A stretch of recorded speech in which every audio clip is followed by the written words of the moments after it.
नमो भगवते वासुदेवाय। Krishna devotion channel के सभी भक्तों का स्वागत है।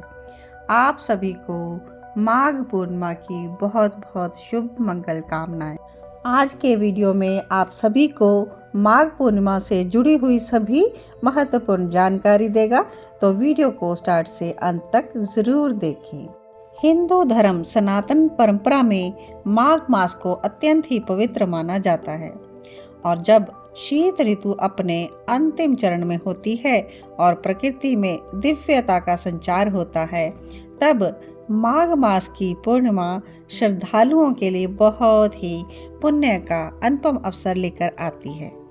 माघ पूर्णिमा स्नान, दान, जप, तप के माध्यम से आत्म शुद्धि का पर्व है। इस दिन भगवान श्री हरि, विष्णु और माता लक्ष्मी की आराधना करने से जीवन में सुख, शांति और समृद्धि का वास होता है। तो आइए जानते हैं यह अत्यंत ही श्री हरि प्रिय माघ पूर्णिमा की तिथि कब है।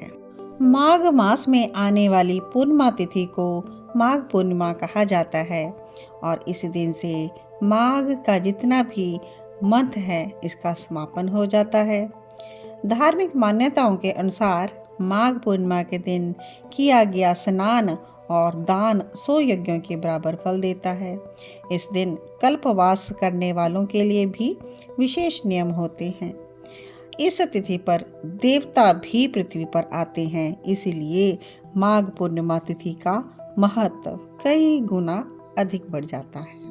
तो इस वर्ष माघ पूर्णिमा की तिथि का आरंभ 1 फरवरी 2026 को प्रातः 5:52 से होगा और इसका समापन 2 फरवरी 2026 को रात्रि 3:38 पर हो जाएगा। उदय तिथि के अनुसार ही माघ पूर्णिमा का जो पर्व है यह 1 फरवरी 2026 रविवार को मनाया जाएगा। माघ पूर्णिमा का आध्यात्मिक महत्व इसलिए भी विशेष है क्योंकि ये माघ मास का अंतिम दिवस होता है, जो माह का सर्वाधिक पुण्यदायी दिन माना जाता है। शास्त्रों के अनुसार माघ मास में किया गया स्नान, दान और जप का फल सामान्य दिनों की अपेक्षा कई गुणों अधिक हो जाता है और मान्यता है कि इस दिन पवित्र नदियों में स्नान करने से जन्म जन्मांतरों के पाप नष्ट हो जाते हैं और साधक को मोक्ष की दिशा में अग्रसर होने का अवसर प्राप्त होता है। विशेष रूप से प्रयागराज के त्रिवेणी संगम में माघ पूर्णिमा का स्नान अक्षय पुण्य प्रदान करने वाला होता है, क्योंकि देवता भी इस दिन पृथ्वी पर आकर मनुष्य रूप में संगम में स्नान करते हैं, जिस कारण से इस तिथि की महिमा और भी बढ़ जाती है। तो चलिए आगे जानते हैं माघ पूर्णिमा में पूजन की विधि। इस दिन सुबह ब्रह्म मुहूर्त में उठकर स्नान किया जाता है। यदि नदी इत्यादि में स्नान करना संभव ना हो तो घर में ही स्नान के जल में गंगा जल मिलाकर आप स्नान कर सकते हैं। यह बहुत ही शुभ माना जाता है। स्नान के बाद स्वच्छ वस्त्र पहनकर मन ही मन पूजा का संकल्प करें। अपने घर के मंदिर को साफ स्वच्छ करके भगवान श्री विष्णु, नारायण, शालिग्राम जी की प्रतिमा के सामने दीप जलाए और भगवान को तुलसी दल, फूल, अक्षत, फल अर्पित करें।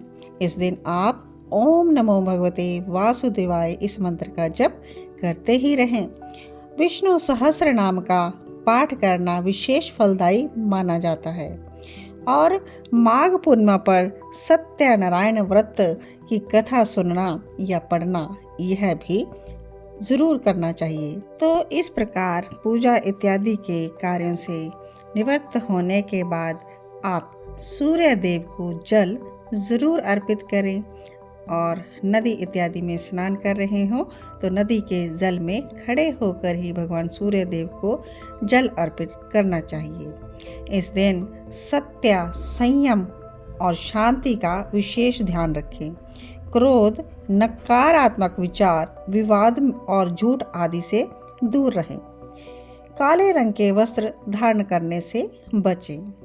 तो इन कुछ विशेष नियमों का पालन करने से पूजा और उपवास का पूर्ण फल प्राप्त होता है।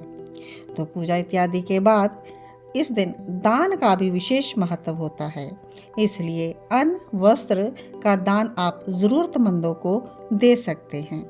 और पूर्णिमा का व्रत रखा हो तो शाम को चंद्रदेव को जल अर्पित करके व्रत का पारण किया जाता है। इस दिन श्रद्धा से की गई पूजा जीवन में शांति और सकारात्मक ऊर्जा लाती है।